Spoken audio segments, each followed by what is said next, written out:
Hello friend, welcome to home science mantra. आप सभी का हमारे इस चैनल में बहुत बहुत स्वागत है। हम लोग चलिए देखते हैं हम लोगों ने क्या पढ़ा था। हम लोग टिश्यू पढ़ रहे थे ना। क्या पढ़ रहे थे? टिश्यू। तो टिश्यू में हम लोग क्या पढ़ रहे थे? संयोजी ऊतक के बारे में पढ़ना स्टार्ट किया था ना। संयोजी ऊतक के प्रकार के बारे में हम लोग को देखना है। हम लोगों ने देखा ना संयोजी ऊतक क्या है। तो क्या होता है संयोजी ऊतक? संयोजी ऊतक जो होता है वो हमारे शरीर में यातायात की तरह काम करता है और क्या करता है, एक दूसरे अंगों को जोड़े रखने का कार्य करता है, शरीर को सहारा देता है और क्या करता है, और शरीर को अवलंबन देता है, सहारा देता है, खड़ा रखने में सहायता देता है। मतलब शरीर में जितने परिवहन तंत्र का कार्य क्या करता है, शरीर में परिवहन यानी कि यातायात का भी कार्य करता है। ठीक है। आप पेशियों को आपस में जोड़ कर रखता है, जिससे गति व गमन में सहायता। ये सारी चीज़ें हमारे संयोजी ऊतक के द्वारा जो हम लोगों ने पढ़ा था। देखे थे संयोजी ऊतक का वर्गीकरण हुआ था ना कि कितने वर्गीकरण किए गए थे। तो वास्तविक संयोजी ऊतक थे और क्या थे, कंकालीय ऊतक थे, तीसरा क्या, पेशी ऊतक, संवहनीय ऊतक। तो 3 प्रकार के ऊतक हमने संयोजी ऊतक में पढ़ा था ना, जिसमें हम लोग क्या देख रहे थे, वास्तविक संयोजी ऊतक। तो इसको हमने देख लिया था वास्तविक संयोजी ऊतक। इसमें क्या क्या देखा था हम लोगों ने? इसमें देखा था अंतरालीय ऊतक, अंतरालीय ऊतक की कोशिकाएं को पढ़ा था हम लोग को। अब दूसरा जो पढ़ना है वो पढ़ना डेंस फाइबर कनेक्टिव टिश्यू। क्या? डेंस फाइबर कनेक्टिव टिश्यू यानी कि सघन तंतुमय ऊतक। ठीक है। सघन तंतुमय संयोजी ऊतक के बारे में हम लोग को आज पढ़ना है।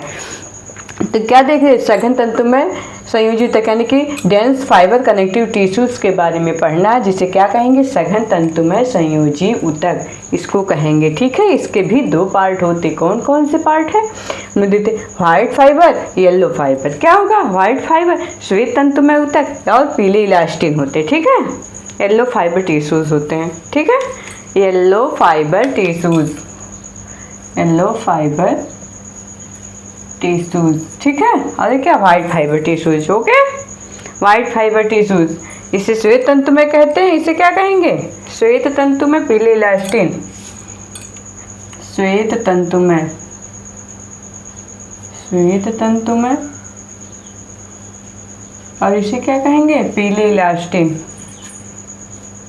पीले इलास्टिन। ठीक है। देखिए जो हमारा सघन तंतुमय संयोजी ऊतक है, इसमें क्या होता है, इनमें खिंचाव सहने की क्षमता होती। क्या होती है?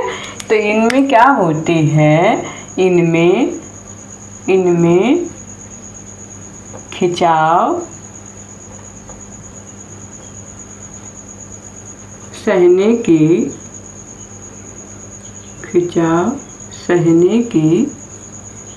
क्षमता होती है।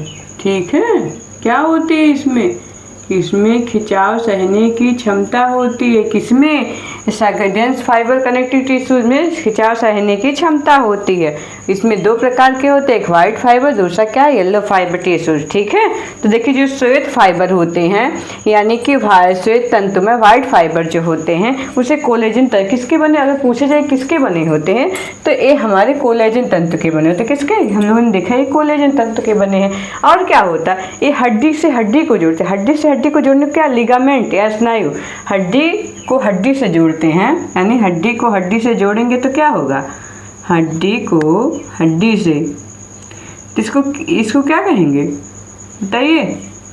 हड्डी को हड्डी से अगर जोड़े तो इसको लिगामेंट या फिर स्नायु कहेंगे। क्या? लिगामेंट या स्नायु। लिगामेंट को स्नायु भी बोलते हैं ना, लिगामेंट या फिर स्नायु। ओके। अगला क्या होता है इसमें, देखिए पेशी को पेशी से जोड़ने का कार्य कौन करता है, टेंडेंस। पेशी को पेशी से, पेशी को पेशी से, इसको क्या कहेंगे, टेंडेंस, टेंडेंस। ठीक है। क्या कहेंगे, टेंडेंस। टेंडेंस को हम क्या कहेंगे, कंडराएं भी कहते हैं ना। टेंडेंस को हम कहेंगे कंडराएं। ओके। ये जो हमारे टेंडेंस और कंडराएं होती हैं ये पेशी को पेशी से जोड़ती है और हड्डी को पेशी से भी जोड़ने का कार्य यही करती हैं। क्या करती हैं, हड्डी को पेशी से जोड़ती हैं। ठीक है। देखिए ये दोनों जो हैं इसमें क्या होगा, इन दोनों का एक ही होगा, टेंडेंस यानी कि कंडराएं। पेशी को पेशी से जोड़ना टेंडेंस, हड्डी को पेशी से जोड़ना टेंडेंस, हड्डी को हड्डी से जोड़ना लिगामेंट या स्नायु। ये इंपॉर्टेंट है, ये क्वेश्चन आए हुए हैं, ठीक है। देखिए ये इंपॉर्टेंट है, ये आए हुए क्वेश्चन हैं। अगला हम लोग देखते हैं, उसके बाद क्या हमने देखा, येलो फाइबर टिश्यूज यानी पीले इलास्टिन तंतु। क्या देखा हमने, पीले इलास्टिन तंतु, ठीक है। पीले इलास्टिन तंतु क्या होते हैं, तो जो पीले ये जो होते हैं ये क्या करते हैं, देखिए अंगुलियों के पोरों को जोड़ने वाले ऊतक पीले इलास्टिन तंतु के बने होते हैं। यानी अंगुलियों के जो पोरे होते हैं, अंगुलियों को जोड़ने का कार्य होते हैं, इसके जो ऊतक करते हैं, ये किसके बनते हैं, पीले इलास्टिन तंतु के बने होते हैं। किसके बने होते हैं, पीले इलास्टिन तंतु के बने होते हैं, ठीक है। देखिए श्वसन नाल, फेफड़े आदि की रुधिर वाहिनियों की दीवार में पाया जाता है। जो हमारे श्वसन नाल होते हैं, फेफड़े होते हैं, रुधिर वाहिनियाँ होती हैं, इन सब की दीवारों में क्या पाया जाता है, पीले इलास्टिन तंतु, ठीक है। पीले इलास्टिन जो होता है यानी येलो फाइबर टिश्यूज जो होते हैं वो इसमें पाए जाते हैं, फेफड़ों में, रक्त वाहिनियों की दीवारों में, और किस में बताइए, श्वसनाल में सब में पाए जाते हैं, ठीक है। और क्या, ये कशेरुकाओं को आपस में जोड़ने का कार्य करते हैं। अगर ये पूछा जाए पीले इलास्टिन क्या कशेरुकाओं को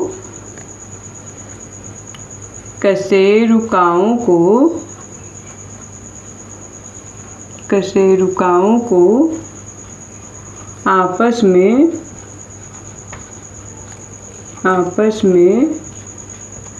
जोड़ने का कार्य करते हैं, ठीक है। जोड़ने का कार्य करते हैं।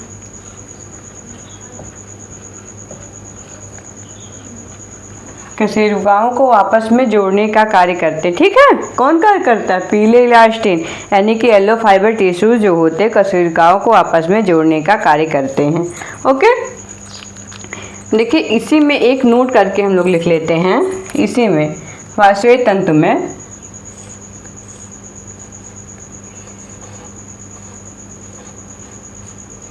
हम लोगों ने एक नोट करके लिखना है। इसमें क्या लिखना है नोट करके कि लीगामेंट में जो अत्यधिक खिंचाव होते हैं उसको क्या कहते हैं, मोच यानी कि स्प्रेन कहते हैं। क्या कहते हैं, मोच।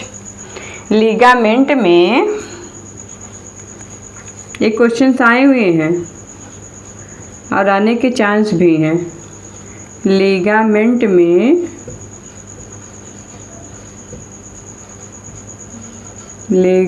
में खिंचाव को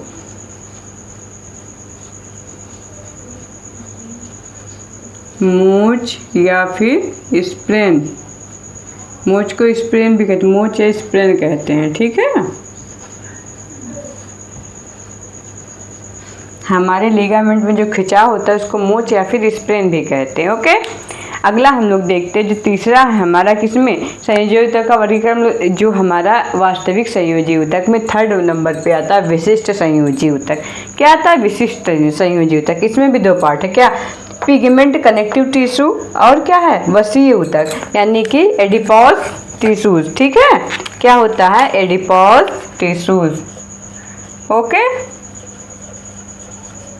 एडिपोज टिश्यूज भी होता है ना, ये 2 प्रकार के होते हैं विशिष्ट संयोजी ऊतक। पहला क्या है, रंगा संयोजी ऊतक। पिगमेंट कनेक्टिव टिश्यू को क्या कहेंगे, रंगा संयोजी ऊतक भी कहेंगे। क्या कहेंगे, रंगा संयोजी ऊतक, ठीक है। इसे हम कहेंगे रंगा संयोजी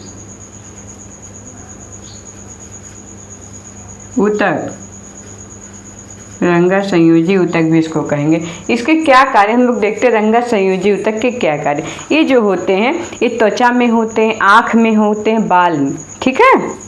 पहले लिख लेते हैं फिर बताते हैं।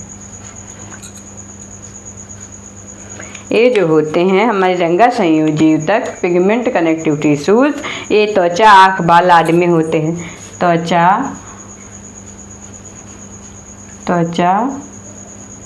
आँख, बाल में,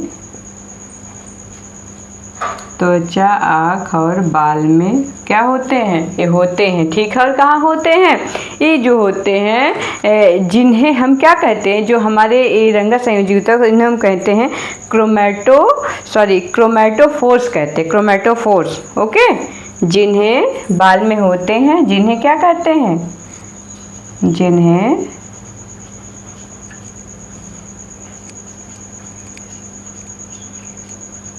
क्रोमैटोफोर्स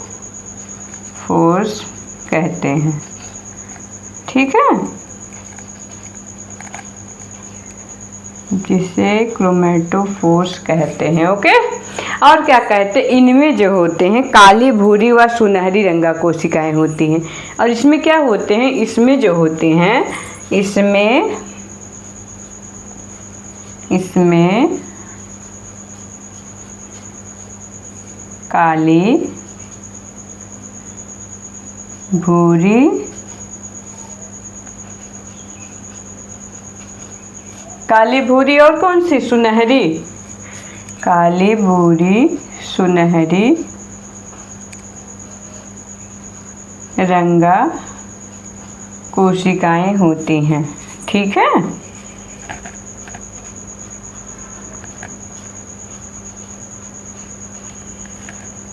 रंगा कोशिकाएं होती हैं। ओके, जो रंगा कोशिका, इनमें क्या होता है? मिलेनिन वर्णक होता है।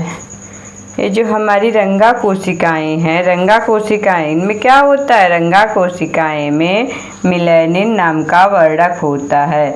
ये मिलेनिन वर्णक जो होता है क्या करता है? मिलेनिन नाम का वर्णक। ओके, ये जो मिलेनिन वर्णक होते हैं, इनका कार्य ये जो होते हैं कलर प्रोवाइड कराते हैं ना आँखों का। जो हमारी किसी की आँखें भूरी होती, किसी की काली होती, ये किस कारण होती हैं? इसी कारण होती, मिलेनिन वर्णक के कारण। ठीक है, अगला हम लोग देखते हैं वसीय ऊतक यानी कि एडिपोज टिश्यू। इसके बारे में देखते हैं क्या है। तो देखिए, इसे जो है वसा का गोदाम कहेंगे। क्या कहेंगे? इसे हम वसा का गोदाम कहेंगे। वसा का गोदाम। और क्या कहेंगे? क्योंकि ये वसा का गोदाम क्यों कहेंगे? क्योंकि इसमें जो है आवश्यकता से अधिक वसा का संचय होता है। ठीक है, वसीय ऊतक है ही, और इसमें क्या होता है? आवश्यकता से अधिक वसा का संचय होता है, इसलिए इसे क्या कहेंगे? वसा का गोदाम। ठीक है, ये पुरुषों में 15 से 20% होता है, महिलाओं में 20 से 25% होता है। ये वसा का गोदाम जो होता है पुरुषों में 15 से 20% और महिला में कितना होता है? 20 से 25% ना, 20 से 25%। यानी महिलाओं में फैट की मात्रा कितनी होती है? ज़्यादा होती है। ठीक है, वसीय ऊतक के अत्यधिक दबाव व खिंचाव से भी बचाते। ये जो होते हैं वसीय ऊतकों को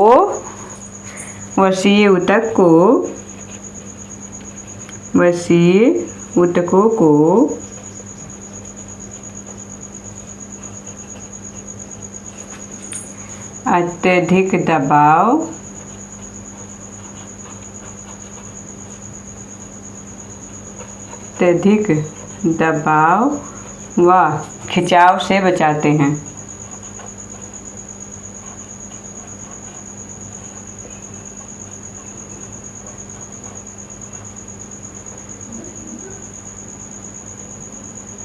ठीक है, ये जो होते हैं हमारे वसीय ऊतक, ये क्या करते हैं? ऊतकों को अत्यधिक दबाव व खिंचाव से भी बचाते हैं। ठीक है, और क्या करते हैं? शरीर को आकृति प्रदान करते हैं। ठीक है, शरीर को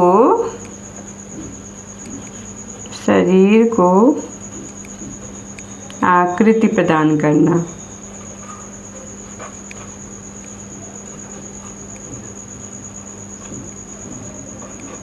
शरीर को आकृति प्रदान करना। और क्या करते हैं बताइए? वयस्कों में सफ़ेद या पीले रंग के होते हैं। ठीक है, ये कलर देखिए, वयस्कों में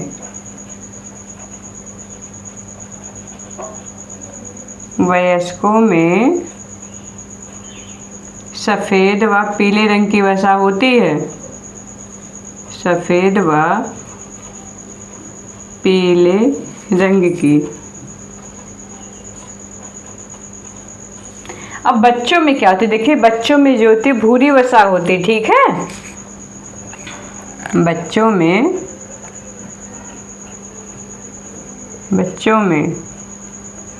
भूरी वसा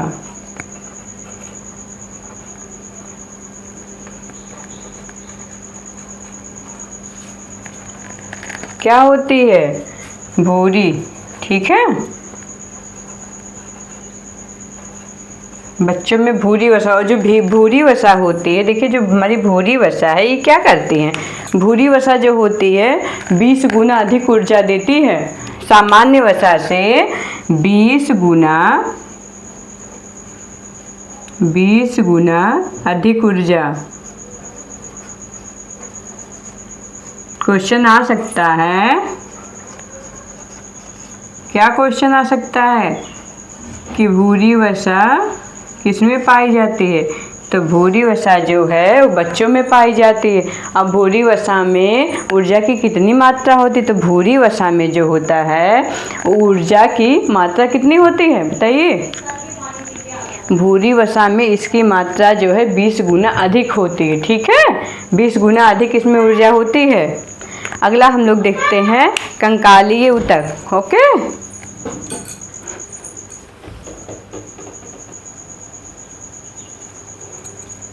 हेलो, देखिए अब हम लोगों ने उसको पढ़ लिया ना, अब हम लोग पढ़ेंगे कंकालीय ऊतक। क्या पढ़ेंगे, कंकालीय ऊतक। कि कंकालीय ऊतक क्या है, पता है ना सबको कंकालीय ऊतक क्या होता है।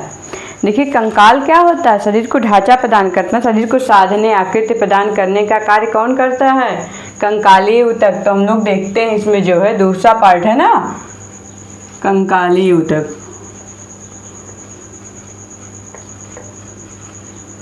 कंकालीय ऊतक,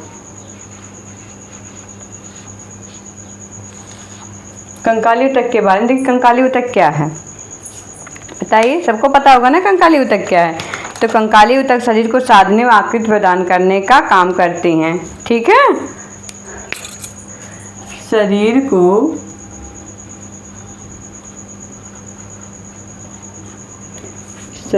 को साधने व आकृति प्रदान करने का कार्य।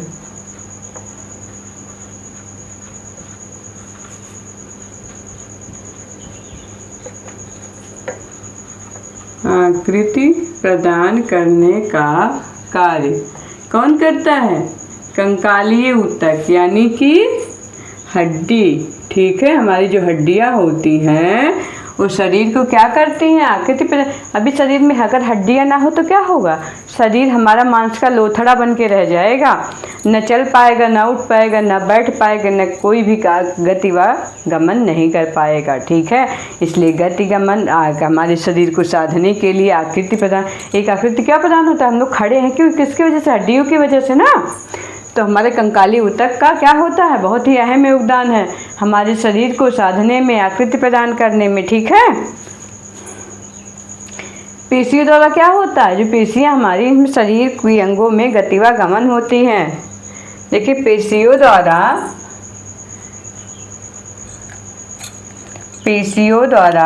क्या होता है,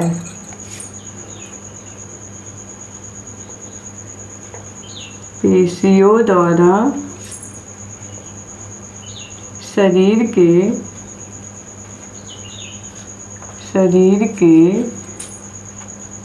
में गति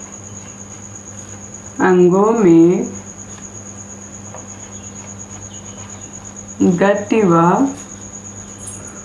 गमन होती है, ठीक है। पेशियों द्वारा शरीर के अंगों में गति व गमन होती है, ठीक है।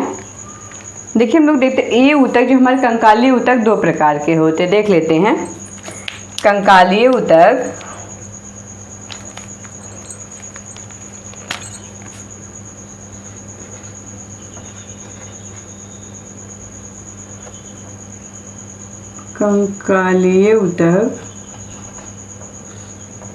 कंकालीय ऊतक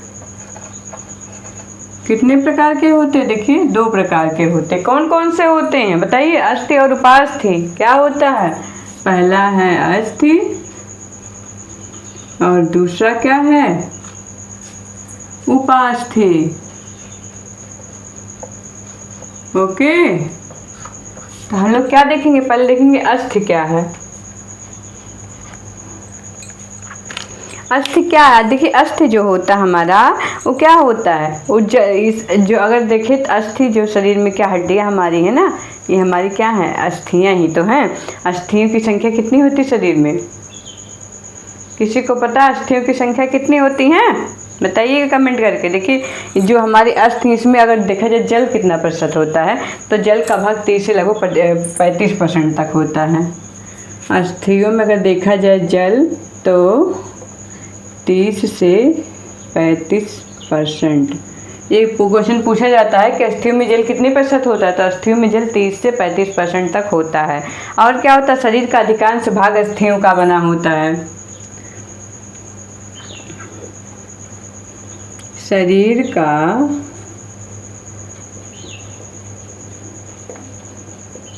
अधिकांश भाग अस्थि का बना होता है, अस्थि का बना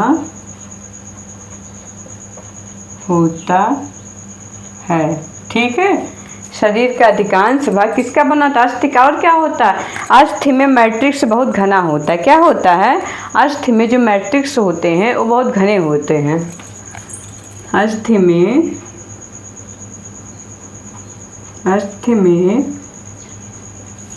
मैट्रिक्स,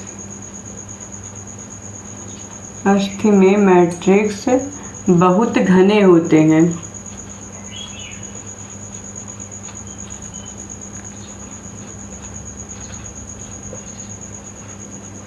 अस्थि में मैट्रिक्स बहुत घने होते, ठीक है।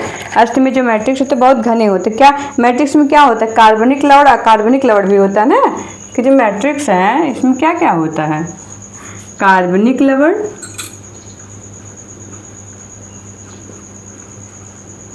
कार्बनिक लवण, और क्या होता है, अकार्बनिक लवण।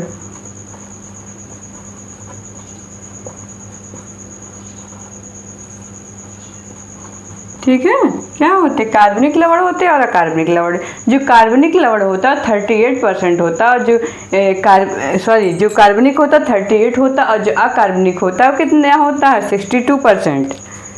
ये होता है 38% और ये 62%, यानी अकार्बनिक लवण 62% होता है, ठीक है। अस्थि की प्रोटीन क्या होती है, अस्थि की प्रोटीन को ओसीन कहते हैं। ओके, अस्थि की प्रोटीन, अस्थि की प्रोटीन, अस्थि की प्रोटीन क्या है, ओसीन।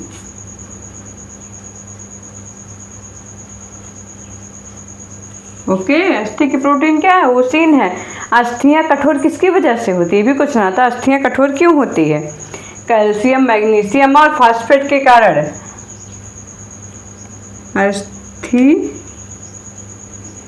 अस्थियों की कठोरता, अस्थियों की कठोरता किसके कारण होती है, कैल्शियम, मैग्नीशियम,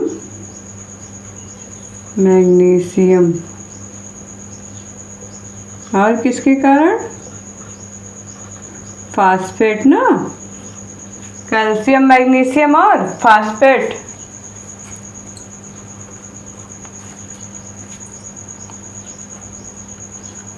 फास्फेट के कारण क्या होती हैं, अस्थियों में क्या होती है, कठोरता होती है, ठीक है। जो ये तीनों मिलकर क्या बनाते हैं, हाइड्रो कैल्शियम पेप्टाइड, ठीक है, हाइड्रा ऑक्सी पेप्टाइड बनाते हैं, हाइड्रा ऑक्सी पेप्टाइड। अगर देखा जाए तो ये तीनों मिलकर क्या बनाते हैं, ये तीनों मिलकर बनाते हैं कैल्सी हाइड्रा पेप्टाइड, ठीक है। क्या बनाएंगे, hydra oxy peptide, hydra oxy peptide. Okay, ये तीनों मिलकर क्या बनाएंगे, हाइड्रोक्सीपेप्टाइड बनाएंगे, जिससे क्या होता है हमारी अस्थियां जो होती हैं बहुत ही मजबूत होती है। हड्डियों की जो बोन मैरो होती है यानी कि अस्थि मज्जा, उसमें क्या होता है, रक्त केशिकाओं का निर्माण होता है। ठीक है, इसको भी देख लेते हैं। हड्डियों की अस्थि मज्जा में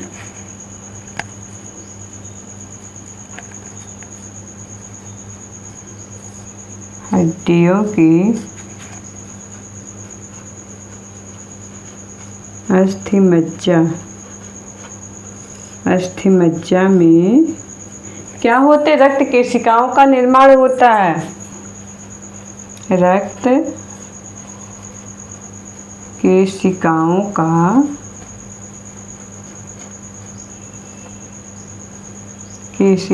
का निर्माण होता है। ठीक है,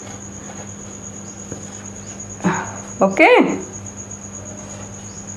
अस्थि मज्जा को और क्या कहेंगे पता है, बोन मैरो।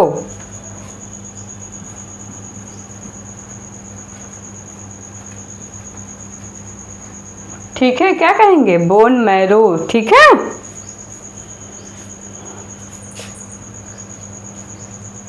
अस्थि मज्जा को कहेंगे बोन मैरो भी कहते हैं ना। देखिए अस्थि के कार्य क्या होते हैं, अस्थि के अगर हम लोग देख लेते हैं कि एक शब्द कि इसके कार्य क्या हैं। अगर देखते हैं कि हम अगर अस्थियों के क्या कार्य, हम लोग कार्य के बारे में चर्चा करें कि अस्थि के क्या कार्य हैं, तो क्या कार्य बता सकते हैं अस्थि के कार्य। इस शरीर का ढांचा बनाता है और क्या करता है, कोमल अंगों की रक्षा करता है और क्या करता है, कैल्शियम फास्फेट के भंडारण में सहायक होता है। ठीक है, गति व गमन में सहायक, ये सारी की सारी चीज़ें होती हैं कार्य इसके। शरीर का क्या करना, शरीर का ढांचा प्रदान करना ना, शरीर को ढांचा प्रदान करना, शरीर को ढांचा प्रदान करना। और क्या होता है बताइए, कोमल अंगों की रक्षा, कोमल अंगों की रक्षा।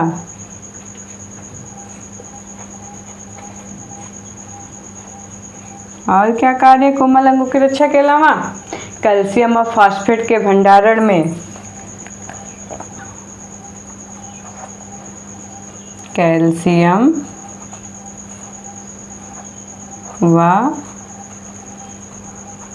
फास्फेट के भंडारण में।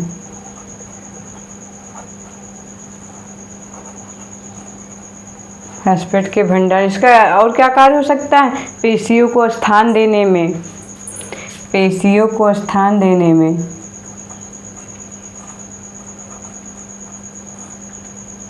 पेशियों को स्थान देने में। और क्या होता है बताइए, शरीर की गति व गमन में, शरीर के गति व गमन में।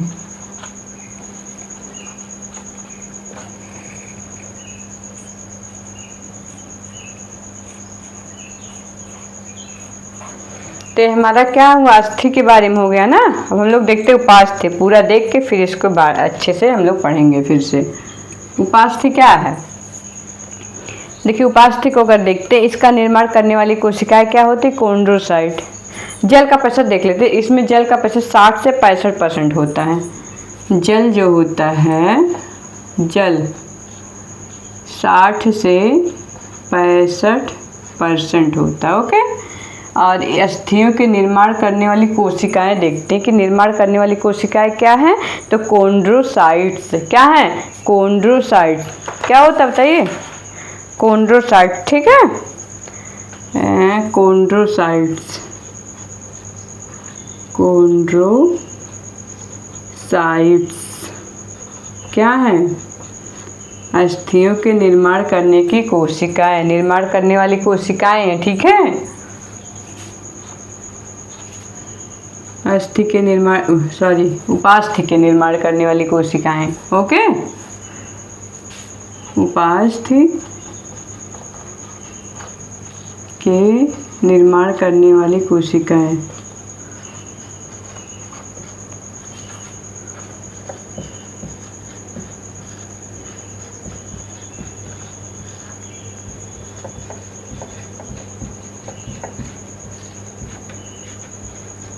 क्या है? उपास्थि का निर्माण करने वाली कोशिकाओं को क्या कहेंगे? कॉन्ड्रोसाइट्स। और क्या कहेंगे? उपास्थि के आवरण को देखते हैं। उपास्थि के, अगर हम लोग आवरण देखते हैं कि उपास्थि के आवरण को क्या कहेंगे, तो क्या कहेंगे? किसी को आइडिया है? पेरिकांड्रियम। क्या कहेंगे? पेरिकांड्रियम।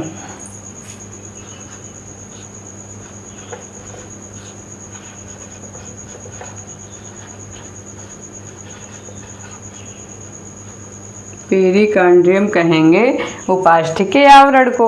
और देखिए उपास्थि के जो होते हैं, इसमें एक चीज़ें और होती हैं कि इसमें जो होते अंतराली पदार्थ होते हैं। क्या होते हैं? अंतरकोशीय पदार्थ। जो हमारी उपास्थि है इसमें अंतरकोशिकीय पदार्थ होते हैं, जिनको क्या कहेंगे? कॉन्ड्रिन कहेंगे। उपास्थि के प्रोटीन है ना कॉन्ड्रिन। कॉन्ड्रिन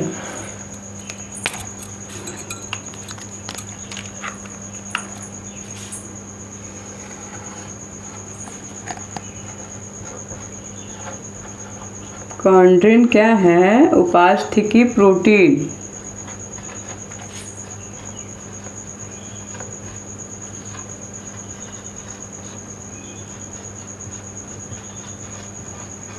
उपास्थि के प्रोटीन को क्या कहेंगे? कॉन्ड्रिन। ओके, इससे जो है अंतरकोशीय पदार्थ भी कहेंगे। क्या कहेंगे? अंतरकोशीय पदार्थ। ये हमारी उपास्थियाँ 4 प्रकार के। उपास्थियों को देखें तो उपास्थि 4 प्रकार के होते। ठीक है, उपास्थियाँ के 4 प्रकार होते हैं। ओके, 4 प्रकार में कौन कौन से होते हैं? श्वेत तंतुमय, परिभाषीय या फिर हाइलाइन उपास्थि, कैल्सिफाइड उपास्थि, लचीली तंतुमय उपास्थि। ठीक है, 4 प्रकार में हम लोग देख लेते कौन कौन से हैं। ओके, पहला देखते हैं। पहला क्या है? पहला हम लोग देखते श्वेत तंतुमय उपास्थि। श्वेत तंतुमय उपास्थि। इस श्वेत तंतुमय उपास्थि में क्या आता है? तो ये जो होते श्रोणि मुखला के प्यूबिक सिम्फाइसिस जोड़ होता है ना, कशेरुकाओं की गतियाँ करते हैं। श्रोणि मेखला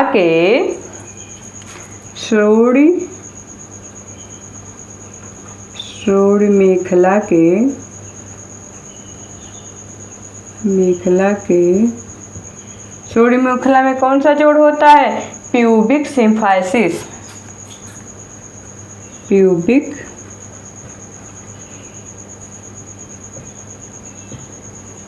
सिम्फाइसिस। प्यूबिक सिम्फाइसिस जोड़ में कशेरुकाओं की गति। ठीक है, सिम्फाइसिस जोड़ में कशेरुकाओं की गति करती है। ठीक है,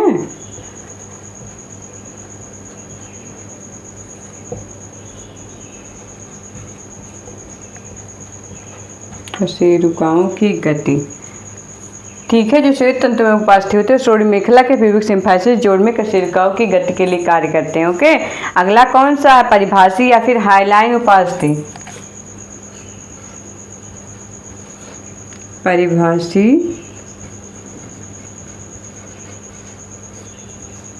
या फिर हाइलाइन उपास्थि।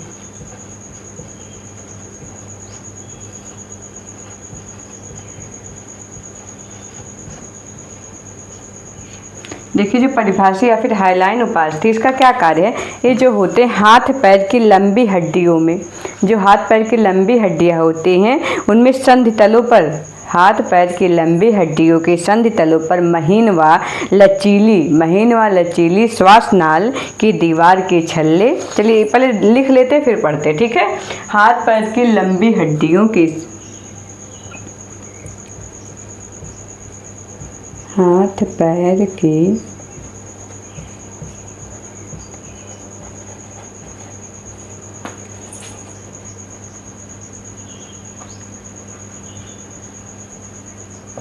पैर की लंबी हड्डियों के संधि तलों पर हड्डियों के संधि तलों पर क्या? संधि तलों पर महीन व लचीली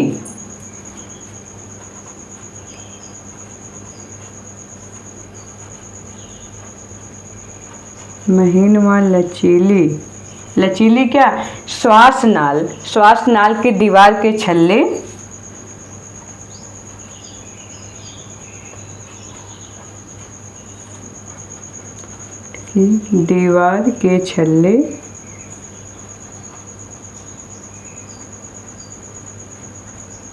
दीवार के छल्ले और हायड के छल्ले, श्वासनाल के छल्ले और हायड के छल्ले।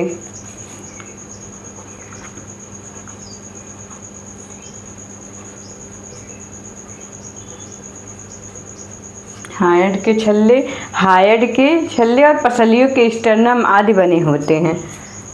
पसलियों के स्टर्नम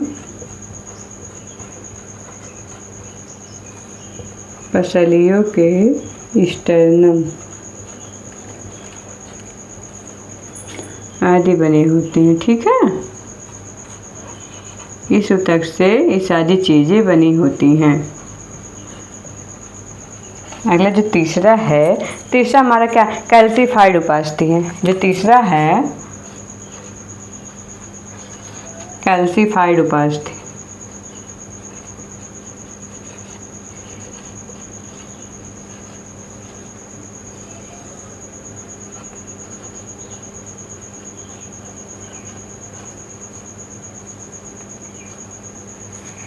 क्या है? कैल्सीफाइड उपास्थि। ठीक है, तो कैल्सीफाइड उपास्थि क्या होती है? अंश मेखलाओं में होती है। ये जो हमारी होती है वो अंश मेखलाओं में होती है।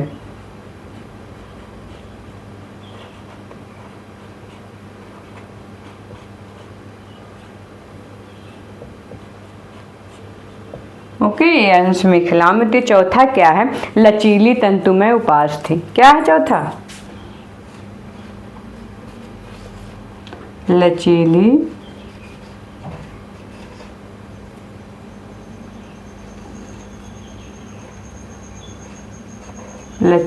तंतुमय उपास्थि।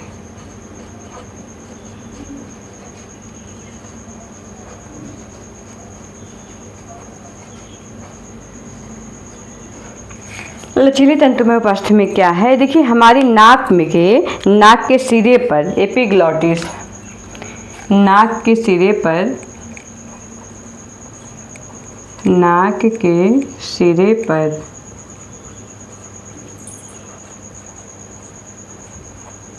एपिग्लॉटिस। ठीक है, क्या है? नाक के सिरे पर एपिग्लॉटिस और कान की पिन्ना उपास्थि। कान की पिन्ना उपास्थि ये किसके बने होते हैं?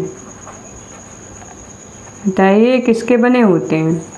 तो देखिए, हम लोगों ने देख लिया ना, क्या देखा? देखिए, जो कंकाली ऊतक है, कंकाली ऊतक क्या होते हैं? शरीर को साधने व आकृति प्रदान करने का कार्य करते हैं। शरीर को साधने, हम लोग खड़े हैं ना, किसकी वजह से? कंकाली ऊतक की वजह से। ठीक है, तो शरीर को साधने व आकृति प्रदान करने का कार्य करता है। ठीक है, किसके साथ? हड्डियाँ जो होती हैं वही क्या करते हैं? शरीर को साधने व आकृति प्रदान करने का कार्य करता है। हड्डियों को जो अध्ययन करते हैं उसी को हम क्या कहते हैं? कंकाली ऊतक। हमारा कंकाल किससे मिलकर बना? हड्डियों से मिलकर बना है ना।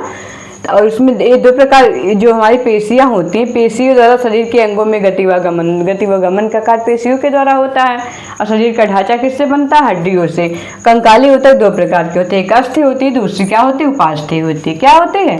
पहली हमारी होती है अस्थि और दूसरी होती है उपास्थि। ठीक है, जो अस्थि होती है, अस्थि में जल का प्रतिशत 30 से 35% होता है। शरीर का अधिकांश भाग अस्थि का बना होता है। किसका बना होता है? शरीर का अधिकांश भाग अस्थि का बना होता है। सबको पता है शरीर का अधिकांश भाग अस्थि का बना होता है। अस्थि में मैट्रिक्स क्या होते हैं? बहुत घने होते हैं। इससे कार्बनिक लवण भी होते, अकार्बनिक लवण भी होते। जो कार्बनिक लवण होते हैं 38% होते हैं, जो अकार्बनिक लवण होते हैं 62% होते हैं। उसके बाद क्या आता है? हमारी प्रोटीन, अस्थि की प्रोटीन। ये सारी की सारी जितनी हमने लिखी है सारी की सारी इंपॉर्टेंट है, ठीक है। देखिए ये भी क्वेश्चन आए हुए हैं, ये भी क्वेश्चन आए हुए हैं, ठीक है। ये भी क्वेश्चन आए, जितना टिक लगे सारे क्वेश्चन आए हैं। देखिए अस्थि की प्रोटीन ओसीन, ये आया हुआ क्वेश्चन है। अस्थि किसके कारण कठोर होती है? कैल्शियम मैग्नीशियम व फास्फेट के कारण। कैल्शियम मैग्नीशियम और फास्फेट मिला क्या बनाएगा? हाइड्रोक्सीपेप्टाइड बनाते हैं, ठीक है, हाइड्रोक्सीपेप्टाइड बनाते हैं। फिर क्या है? हड्डियों की अस्थिमज्जा में रक्त कोशिकाओं का निर्माण होता है, यानी जो बोन मैरो होते हैं उसमें रक्त कोशिकाओं का निर्माण होता है। उसके बाद देखिए लोग कार्य देखते हैं। कार्य क्या होते हैं? अस्थि के क्या कार्य हैं? अस्थि के कार्य शरीर को ढांचा प्रदान करना। क्या? अस्थि का कार्य है शरीर को ढांचा प्रदान करना, यानी हम लोग खड़े हैं, जो एक ढांचा दिख रहा है शरीर का, किसकी वजह से? अस्थियों की वजह से है। और क्या? कोमल अंगों की रक्षा। देखिए जो हमारे अस्थि होते हैं कोमल अंगों की रक्षा करते हैं ना। भाई अस्थियां ना हो तो जो हमारे हार्ट है, फेफड़े हैं, किडनीज हैं, और फिर जो है क्या है, यूट्रस है, ये सब क्या है? ये सब जो है हल्की सी चोट लगा, माइंड हमारा, ये सारा क्या है? सुरक्षित है। किसकी वजह से? अस्थियों की वजह से। नहीं तो क्या होगा? हल्का सा झटका लगने पर टूट के बिखर जाता है। ओके, तो क्या हुआ? एक कोमल अंगों की रक्षा भी करता है। अगला क्या? कैल्शियम और फास्फेट के भंडारण में। जो हमारा अस्थियां होती कैल्शियम और फास्फेट लवणों का क्या करती हैं? भंडारण करती हैं, ठीक है, जिससे हमारी अस्थियां कमजोर होती है। और क्या? दांतों के लिए, अस्थियों के, हर चीज के लिए क्या हमारा कैल्शियम फास्फेट क्या होता है? आवश्यक होता है। इसका भंडारण कहाँ होता है? अस्थियों में होता है ना। फिर क्या होता है? पेशियों को स्थान देने। पेशियों को स्थान देती कौन? हड्डियां ही तो स्थान देती है ना। अगर हड्डियां ना रहे तो पेशियां क्या कर पाएंगे? कुछ भी नहीं कर पाएंगे। फिर क्या होता है? शरीर के गति व गमन में, शरीर को चलने फिरने, उठने बैठने, दौड़ने, खाने पीने, हर चीज़ में क्या होती हैं? जो हमारी अस्थियां हैं क्या करती हैं? सहायता देती हैं, ठीक है, अस्थियां सहायता देती है। उसके बाद क्या आता है? उसके बाद आता है उपास्थि। उपास्थि क्या है? कि उपास्थि क्या है? देखिए उपास्थि जो है जल में, वो जो हमारी उपास्थियां हैं वो क्या है? जल में, उपास्थियों में जल का जो परसेंटेज होता है लगभग 60 से 65% होता है। जबकि देखिए हमारे अस्थि में जल का परसेंट कितना होता है? 30 से 35%। तो उपास्थियां क्या? ये भी इम्पॉर्टेंट है ना। फिर होता है कोंड्रोसाइट्स। कोंड्रोसाइट्स क्या है? देखिए कोंड्रोसाइट्स जो होता है उपास्थि के निर्माण करने वाली कोशिकाएं हैं। देखिए कोंड्रोसाइट्स क्या है? उपास्थि का निर्माण करने वाली कोशिकाएं हैं। फिर पूछा जाता है उपास्थि के आवरण को क्या कहेंगे? पेरिकांड्रियम। और जिसमें प्रोटीन होती है, उपास्थि की प्रोटीन क्या है? तो कांड्रिन होती है, ठीक है, उपास्थि के प्रोटीन कांड्रिन होती है। अब उपास्थि 4 प्रकार के होते हैं। 4 प्रकार की उपास्थियां होती हैं। कौन कौन से? श्वेत तंतु में उपास्थि, श्वेत तंतु में उपास्थि, ठीक है। देखिए क्या है? दूसरा श्वेत तंतु, पहला इसमें है श्वेत तंतु में उपास्थि।